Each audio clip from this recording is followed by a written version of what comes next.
Bismillahirrahmanirrahim.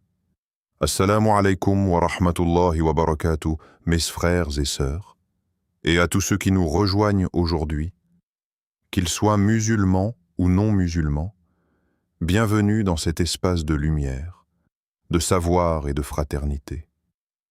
Que la paix, la miséricorde et les bénédictions d'Allah soient sur chacun d'entre vous. Avant de commencer ce rappel, je vous invite à soutenir cette noble mission de diffusion du savoir islamique. Abonnez-vous à la chaîne, activez les notifications, aimez cette vidéo et partagez-la autour de vous afin que davantage de personnes puissent bénéficier de ces réflexions. Et écrivez en commentaire, Allah Akbar. Chaque partage peut être une cause de guider pour quelqu'un, et chaque rappel transmis peut peser lourdement dans votre balance le jour du jugement. Mes frères et sœurs, la question qui nous réunit aujourd'hui est une question qui suscite de nombreuses interrogations à travers le monde. Pourquoi tant d'événements semblent-ils converger vers l'Iran? Pourquoi cette nation est-elle constamment au centre des tensions internationales? Pourquoi entendons-nous régulièrement parler de sanctions, de menaces militaires, d'alliances stratégiques, de rivalités géopolitiques et même de scénarios évoquant une éventuelle guerre mondiale? S'agit-il simplement d'une lutte pour le pouvoir, ou bien existe-t-il derrière ces événements des réalités plus profondes que nous devons examiner à la lumière du Coran et des enseignements prophétiques? Avant d'aller plus loin, nous devons nous rappeler une règle fondamentale. Le musulman ne doit jamais se laisser guider uniquement par les émotions ou les gros titres des médias. Allah nous a donné l'intelligence, le discernement et la révélation afin que nous puissions analyser les événements avec sagesse. Le croyant ne court pas derrière chaque rumeur. Il ne se laisse pas emporter par la peur. Il cherche la vérité avec sincérité et demande à Allah de lui accorder la clairvoyance. Voilà pourquoi notre réflexion aujourd'hui ne sera pas fondée sur la spéculation mais sur une tentative de compréhension à travers l'histoire, la géographie, la religion et les enseignements de l'islam. Haut-parleur public, si vous appréciez ce type d'analyse fondée sur le Coran et la réflexion islamique, prenez quelques secondes pour vous abonner, aimer cette vidéo, la partager à vos proches et écrire en commentaire « Allah Akbar ». Votre soutien permet à ces rappels de toucher des milliers de personnes à travers le monde. Mes frères et sœurs, lorsque nous entendons le nom de l'Iran aujourd'hui, beaucoup pensent immédiatement à la politique contemporaine. Pourtant, pour comprendre la situation actuelle, il faut remonter très loin dans l'histoire. L'Iran moderne est l'héritier de l'ancienne Perse, l'une des plus grandes civilisations que le monde ait connues. Bien avant l'avènement de l'islam, la Perse représentait déjà une puissance immense, capable de rivaliser avec les plus grands empires de son époque. Son influence s'étendait sur de vastes territoires, ses savants étaient réputés, et sa culture marquait profondément les régions voisines. Lorsque l'islam est apparu, la Perse a connu une transformation extraordinaire. Ce peuple, qui possédait déjà une grande tradition intellectuelle, a accueilli l'islam et a contribué de manière exceptionnelle au développement de la civilisation musulmane. Certains des plus grands savants de l'histoire islamique provenaient de cette région ou de territoires culturellement liés à la Perse. Lorsque nous lisons l'histoire de l'islam, nous découvrons que les contributions des Perses dans les domaines de la jurisprudence, de la théologie, des sciences, de la littérature et de la spiritualité sont innombrables. Le prophète Muhammad lui-même a évoqué les Perses dans plusieurs traditions authentiques. Dans un hadith célèbre, il indiqua que même si la foi se trouvait suspendue aux Pléiades, des hommes parmi les Perses iraient la chercher. Ce hadith a toujours été interprété comme un signe de l'importance future de ce peuple dans la préservation et le développement du savoir islamique. Cette réalité historique mérite d'être rappelée, car elle nous permet de comprendre que la région iranienne ne représente pas simplement un acteur politique contemporain. Elle possède également une dimension civilisationnelle et religieuse considérable. Aujourd'hui, lorsque nous analysons les tensions entourant l'Iran, nous devons comprendre que plusieurs facteurs se superposent. Il existe une dimension géographique. Il existe une dimension économique. Il existe une dimension militaire. Il existe une dimension idéologique. Et il existe également une dimension spirituelle que beaucoup ignorent complètement. Le monde moderne a souvent tendance à réduire tous les événements à des calculs matériels.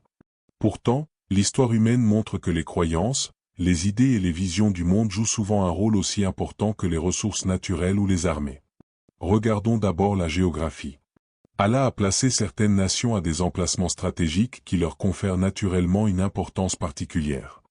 L'Iran se situe à la jonction de plusieurs régions majeures du monde. Il relie le Moyen-Orient à l'Asie centrale. Il se trouve à proximité du Caucase. Il possède un accès maritime stratégique. Il est proche de routes commerciales essentielles. Cette position géographique lui donne une influence naturelle sur de nombreux équilibres régionaux. Lorsque des puissances mondiales cherchent à contrôler des routes énergétiques ou des axes commerciaux, elles accordent inévitablement une attention particulière à cette région. Ce n'est pas un phénomène nouveau. Depuis des siècles, les grandes puissances ont cherché à étendre leur influence sur les territoires occupant des positions stratégiques. Ce qui se produit aujourd'hui s'inscrit dans une longue continuité historique. Mais il existe également un facteur énergétique extrêmement important. Une grande partie des ressources énergétiques mondiales se trouve dans cette région du monde. Or, dans le système économique actuel, l'énergie représente une forme de pouvoir considérable. Celui qui contrôle les ressources énergétiques influence souvent l'économie mondiale. C'est pourquoi les tensions autour de certaines nations ne peuvent être comprises sans prendre en compte cette dimension. Cependant, mes frères et sœurs, le croyant doit toujours se rappeler que derrière les stratégies humaines se trouve la volonté d'Allah. Les hommes élaborent des plans. Les gouvernements préparent des alliances. Les armées développent des capacités militaires. Mais Allah dit dans le Coran qu'il planifie et qu'Allah planifie également, et qu'Allah est le meilleur des planificateurs. Cette vérité doit rester présente dans nos esprits lorsque nous observons les événements internationaux. L'une des erreurs les plus fréquentes aujourd'hui consiste à croire que la puissance militaire garantit automatiquement le succès. L'histoire démontre exactement le contraire. Combien d'empires semblaient invincibles avant de disparaître? Combien de royaumes dominaient le monde avant de devenir de simples chapitres dans les livres d'histoire? Les pharaons possédaient une immense puissance.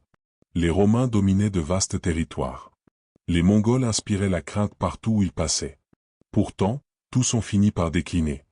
Allah nous rappelle constamment dans le Coran que l'arrogance constitue l'une des principales causes de la chute des nations. Lorsqu'un peuple croit que sa puissance est éternelle, lorsqu'il pense qu'il peut agir sans rendre de compte, lorsqu'il oublie son Créateur, il s'engage souvent sur le chemin de son propre déclin. Cette leçon concerne toutes les nations, sans exception. Mes frères et sœurs, lorsque nous parlons des tensions mondiales, certains évoquent la possibilité d'une troisième guerre mondiale. Il est important d'aborder cette question avec prudence. L'islam nous enseigne que seule une partie du futur nous a été révélée. Beaucoup de choses demeurent connues uniquement d'Allah. Nous devons donc éviter les affirmations absolues et les prédictions catégoriques. Cependant, il est également vrai que notre époque présente plusieurs caractéristiques préoccupantes. Nous assistons à une multiplication des conflits régionaux. Nous observons une polarisation croissante entre certaines puissances mondiales. Nous voyons apparaître des rivalités économiques de plus en plus agressives. Les dépenses militaires augmentent dans de nombreuses régions. Les discours diplomatiques deviennent parfois plus hostiles. Tous ces éléments doivent nous inciter à réfléchir sérieusement. Mais attention, la réflexion du croyant ne doit jamais être dominée par la peur. Le Coran ne nous enseigne pas la peur du futur. Il nous enseigne la confiance en Allah. Lorsque les compagnons du prophète faisaient face à des situations extrêmement difficiles, ils renforçaient leur foi au lieu de sombrer dans le désespoir. Ils savaient que la véritable sécurité ne réside pas dans les richesses, les armées ou les alliances humaines. La véritable sécurité réside dans la proximité avec Allah. C'est précisément ici que se trouve une leçon essentielle pour notre époque. Beaucoup de musulmans passent des heures à analyser les événements géopolitiques mais consacrent très peu de temps à l'étude du Coran.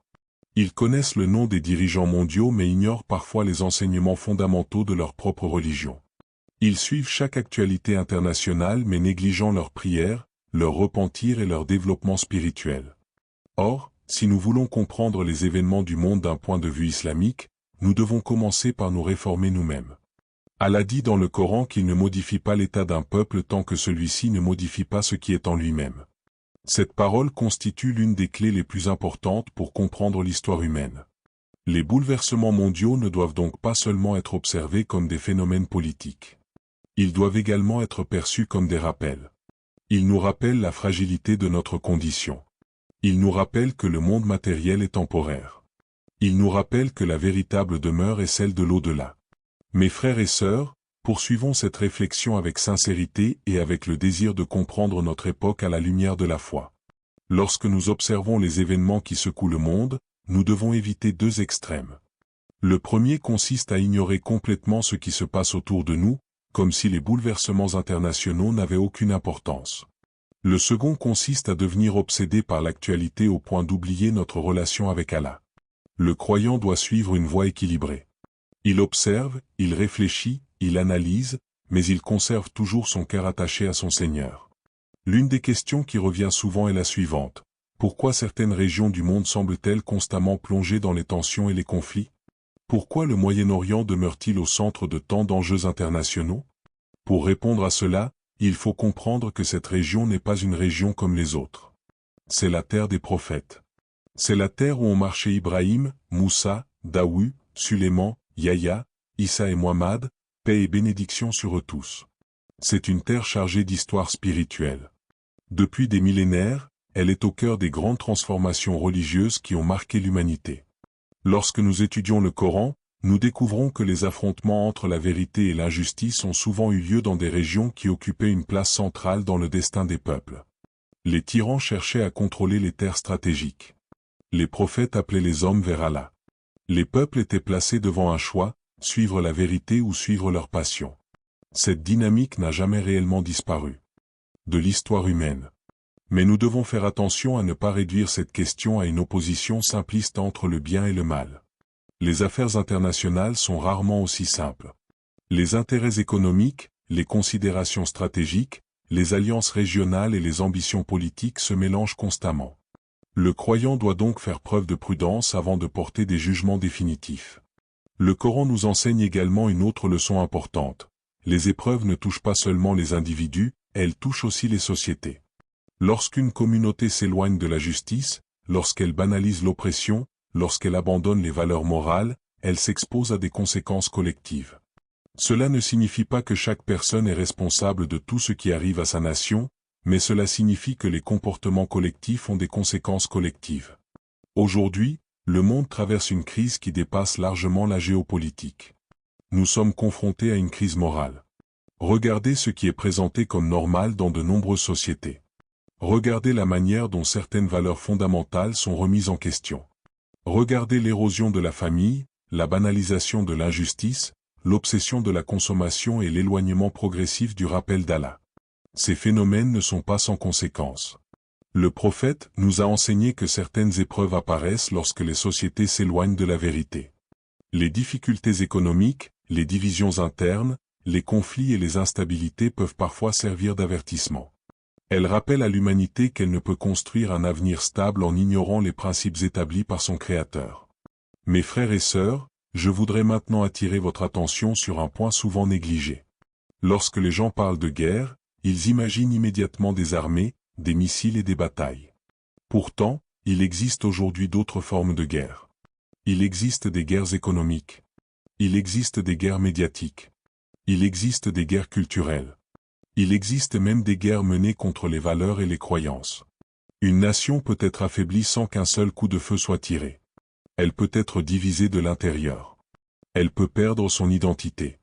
Elle peut devenir dépendante économiquement. Elle peut être influencée culturellement au point de ne plus reconnaître ses propres valeurs. Voilà pourquoi les musulmans doivent être vigilants. La protection d'une communauté ne dépend pas uniquement de sa capacité militaire. Elle dépend également de sa force morale, de son unité et de son attachement à la vérité. C'est ici que nous devons nous interroger honnêtement. Sommes-nous réellement préparés aux défis de notre époque? Pas seulement en termes matériels, mais spirituellement. Si demain le monde connaissait des bouleversements majeurs, sur quoi reposerait notre stabilité intérieure? Sur nos économies? Sur nos gouvernements? Ou sur notre foi en Allah? Les compagnons du prophète ont traversé des épreuves extraordinaires. Ils ont connu la pauvreté, les persécutions, les batailles et l'exil. Pourtant, ils possédaient quelque chose que beaucoup de gens ont perdu aujourd'hui, une confiance inébranlable en Allah. Ils savaient que les événements visibles ne représentent qu'une partie de la réalité.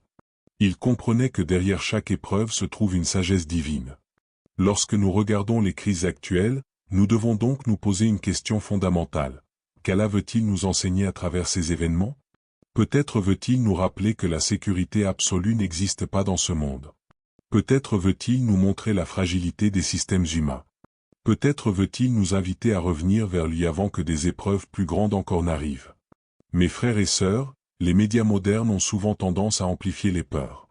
Chaque jour, des millions de personnes sont exposées à des informations alarmantes. Certaines finissent par vivre dans un état permanent d'anxiété. Or, le croyant doit protéger son cœur. Cela ne signifie pas ignorer les événements, mais refuser de devenir prisonnier de la peur. Le Coran nous rappelle à plusieurs reprises que les croyants sincères ne sont pas paralysés par les difficultés. Ils savent que rien ne peut les atteindre sans la permission d'Allah. Cette conviction ne les rend pas passifs. Au contraire, elle leur donne le courage d'agir avec sagesse et sérénité. Nous devons donc invoquer Allah pour tous ceux qui subissent l'injustice, quelle que soit leur nationalité ou leur origine. Nous devons demander à Allah d'apporter la paix là où règne la guerre, la justice là où règne l'oppression et la guidance là où règne l'égarement. Mes frères et sœurs, une autre réalité mérite notre attention. Les grandes transformations de l'histoire surviennent souvent lorsque les peuples pensent que tout restera comme avant.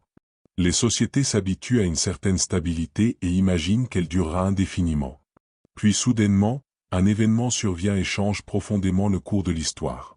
C'est pourquoi le croyant doit toujours être prêt spirituellement. Non pas parce qu'il attend une catastrophe, mais parce qu'il sait que ce monde est changeant. Les richesses peuvent disparaître. Les positions sociales peuvent être perdues. Les systèmes politiques peuvent évoluer. Seule la relation avec Allah demeure véritablement stable. Et souvenez-vous toujours de cette vérité, les événements mondiaux les plus impressionnants ne sont rien comparés à la puissance d'Allah. Les empires apparaissent et disparaissent. Les alliances se forment et se dissolvent. Les dirigeants viennent et repartent.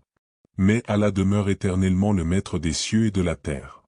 Mes frères et sœurs, alors que nous arrivons à la fin de cette réflexion, je voudrais que chacun d'entre nous prenne un instant pour méditer sur une réalité essentielle. Les événements du monde vont continuer à changer. Les alliances politiques évolueront. Les tensions internationales apparaîtront puis disparaîtront. Les puissances qui semblent aujourd'hui invincibles ne le resteront pas éternellement. L'histoire nous enseigne que rien de ce qui appartient à ce monde n'est permanent. Tout ce qui est matériel est destiné à changer, à s'affaiblir ou à disparaître. Mais il existe une chose qui demeure au-dessus de toutes les transformations de l'histoire, la parole d'Allah. Lorsque nous observons les conflits, les rivalités entre nations et les incertitudes qui entourent l'avenir, nous ne devons jamais oublier que notre véritable préoccupation ne doit pas être uniquement ce qui arrivera demain aux puissances du monde, mais ce qui arrivera à notre âme lorsque nous rencontrerons Allah. Car le jour viendra où chacun d'entre nous quittera cette vie. Ce jour-là, nos connaissances géopolitiques, nos analyses et nos opinions ne nous seront d'aucune utilité si elles ne nous ont pas rapprochés de notre Seigneur. Le croyant intelligent est celui qui tire des leçons des événements. Lorsqu'il voit l'instabilité du monde, il se rappelle que seule la stabilité auprès d'Allah est véritable. Lorsqu'il voit la fragilité des empires, il se rappelle la puissance du Créateur. Lorsqu'il voit les crises se multiplier, il augmente ses invocations, sa confiance en Allah et son attachement au Coran. Voilà la réaction du véritable croyant. Mes frères et sœurs, ne laissez jamais la peur dominer votre cœur. Ne laissez jamais les informations négatives vous éloigner de l'espérance en Allah. Le musulman vit entre la crainte révérentielle et l'espérance. Il sait que les épreuves existent, mais il sait également que la miséricorde d'Allah est immense. Il sait que les difficultés peuvent survenir, mais il sait aussi qu'Allah ouvre toujours des portes là où les hommes n'en voient aucune. Combien de situations semblaient impossibles avant qu'Allah n'accorde une issue inattendue? Combien de peuples pensaient être perdus avant qu'Allah ne leur accorde un soulagement? Voilà pourquoi notre confiance doit toujours être placée en lui. Je voudrais également rappeler à chacun d'entre vous l'importance de revenir au Coran. Dans une époque où les voix sont nombreuses, où les opinions se multiplient et où les informations circulent à une vitesse extraordinaire, nous avons plus que jamais besoin de nous attacher à la parole d'Allah. Le Coran n'est pas seulement un livre de récitation. C'est un guide pour comprendre le monde, pour purifier nos cœurs et pour traverser les épreuves avec sagesse. Plus nous nous éloignons du Coran, plus nous risquons de nous perdre dans la confusion de notre époque. N'oublions pas non plus nos invocations. Invoquez Allah pour les musulmans partout dans le monde. Invoquez Allah pour les opprimés, pour les familles éprouvées, pour les peuples qui vivent dans la peur et l'incertitude. Invoquez Allah afin qu'il guide les dirigeants vers la justice et qu'il protège l'humanité des conflits destructeurs. Le croyant ne se contente pas d'observer les événements, il participe au bien par ses invocations, ses actions et son comportement. Avant de nous quitter, je vous invite sincèrement à soutenir cette chaîne. Si cette réflexion vous a été bénéfique, prenez quelques secondes pour vous abonner, activer la cloche des notifications, aimer cette vidéo et la partager autour de vous. Peut-être qu'un simple partage permettra à une personne de découvrir un rappel dont elle avait besoin. Peut-être qu'une seule vidéo sera une cause de rapprochement avec Allah pour quelqu'un. Et n'oubliez pas d'écrire dans les commentaires « Allah Akbar » afin de témoigner de votre présence et de votre soutien à la diffusion de ces rappels. Que Allah nous accorde la clairvoyance dans les temps de confusion, la fermeté dans les temps d'épreuve, la sincérité dans nos intentions et la réussite dans cette vie ainsi que dans l'au-delà. Que Allah fasse de nous des serviteurs qui entendent la vérité et la suivent, qui voient les signes de leur Seigneur et en tirent les leçons, et qui quittent ce monde avec une foi sincère et un cœur apaisé.